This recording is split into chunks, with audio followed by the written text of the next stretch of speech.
Apócrifo del discípulo. En una ocasión murió un viejo periodista, y por haber vivido el mandamiento del amor y ser fiel a la verdad, al llegar al cielo, Dios le concedió un deseo. Él pidió entrevistar a alguno de los discípulos para saber de viva voz lo que se sintió estar codo a codo con Jesús y ser su discípulo. El discípulo escogido fue Juan, y al terminar su entrevista, el periodista escribió el siguiente artículo y lo arrojó a la tierra con la esperanza de que alguien lo pudiera leer y compartiera con él su alegría. El discípulo. Hace poco tuve la oportunidad de entrevistarme con el apóstol Juan, y la verdad es que estaba más emocionado que cuando en vida entrevisté a muchos políticos, deportistas y famosos, pues se trataba de alguien que no solo conoció a Dios hecho hombre, sino que aprendió de él, e incluso fue de sus mejores amigos.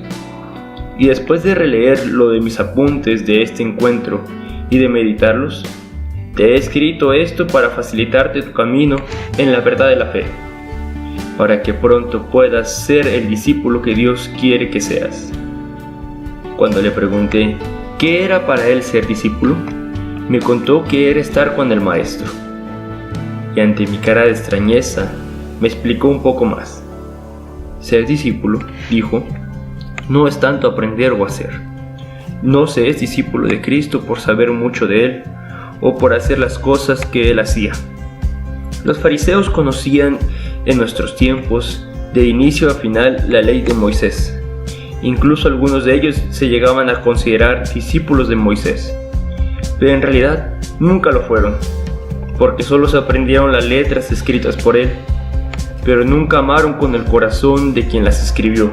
Por eso, Jesús no escogió a los más sabios, ni a los que tuvieran muchos títulos.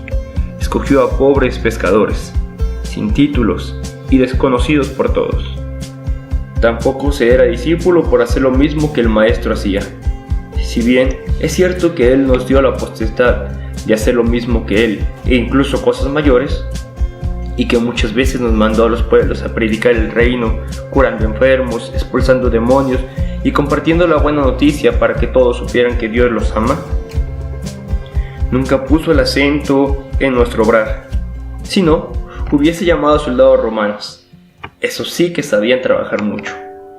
Y es que aún ahora, muchos siglos después, los jóvenes no han entendido que Cristo no llama a los capacitados, sino capacita a los llamados. Y cuando le pregunté a Juan cómo los capacitaba, él me contestó, con amor. Nunca nos enseñó una doctrina que hablara de un Dios Padre misericordioso. Nos la demostró con hechos, curando a los enfermos en nombre de su Padre, liberando al endemoniado en nombre de su Padre, defendiendo al pobre contra el tirano en nombre de su Padre, dando voz y valor a niños y mujeres en nombre de su Padre. Y cuando lo escuchábamos orar por las noches, como niño pequeño que se sabe mimado por su Padre. Así, solo así aprendimos que Dios es un Padre que nos ama. En fin, el discípulo de Cristo es el que está con Él, porque solo el que está con Él puede sentirse amado por Él y siente la necesidad de amar como Él. Después le pregunté si había algo que recordar con especial cariño de sus andanzas con Jesús. Me contó una experiencia. Me dijo que en una ocasión quedaron de verse con Jesús después de haber estado semanas predicando el reino con obras y con palabras en muchas aldeas. Y me dijo, veníamos cansados, ya no podíamos seguir caminando un poco más. Traíamos los pies hinchados de tanto andar, la piel roja por las quemaduras del sol, y aunque nunca nos faltó nada, pues Dios puso en nuestro camino a personas generosas que nos compartieron de su pan, ese día el hambre era horrible. Llegamos a las orillas del lago donde nos esperaba Jesús con algunos pescados para compartir con nosotros. Fuimos llegando de dos en dos, así como nos mandó, y cada uno era recibido con un gran abrazo de Jesús. Cuando por fin estábamos juntos otra vez, Jesús bendijo los alimentos, pero no pudimos comer ni platicar porque la gente de alrededor lo reconoció y se empezó a reunir tanta gente que prefirió tomar prestadas 2 barcas para que nos fuéramos a mitad del agua a descansar. Y mientras hacíamos eso, nos explicó que todo el trabajo por el reino es inútil si no parte del encuentro con el Hijo del Hombre y con su Padre, que es Él quien nos envía y no nosotros mismos. Por eso era importante volver a reunirnos. Y Juan remató diciéndome: por eso es importante que los cristianos de hoy, y en especial los jóvenes, recuerden que evangelizar no es solo hacer una labor social, que toda la evangelización inicia en la oración y lleva a la oración. Después le pregunté qué fue lo que pasó con ellos en la barca, y él continuó su historia. Escuchamos al maestro por un tiempo, pero pronto ya no podíamos escucharlo, pues el ruido de la ribera del lago era muy fuerte para poder prestar atención al maestro. Pronto los gritos de las personas de la orilla se hicieron más potentes y gritaban: Jesús, Jesús, ven, ayúdanos. Jesús, hijo de David, sabemos que Dios está contigo. Jesús, no tenemos a quién más recurrir. Señor, ten piedad de nosotros.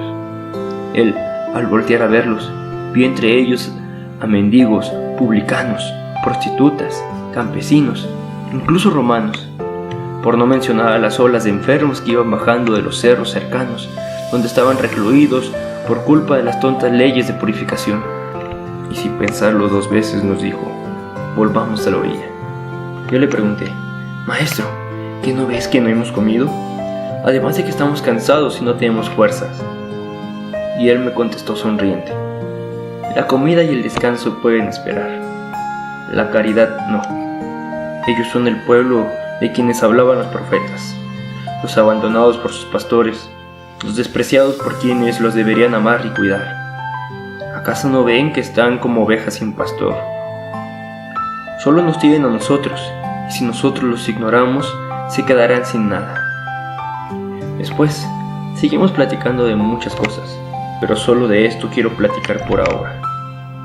Por eso, te escribo este artículo, a ti que te dices discípulo de Cristo, para que recuerdes que para hacerlo, debes partir de la oración y llevar a los demás junto contigo a la oración. Que ser discípulo es estar con Cristo, para sentirte amado por Cristo, compartir sus sentimientos y amar como Él ama.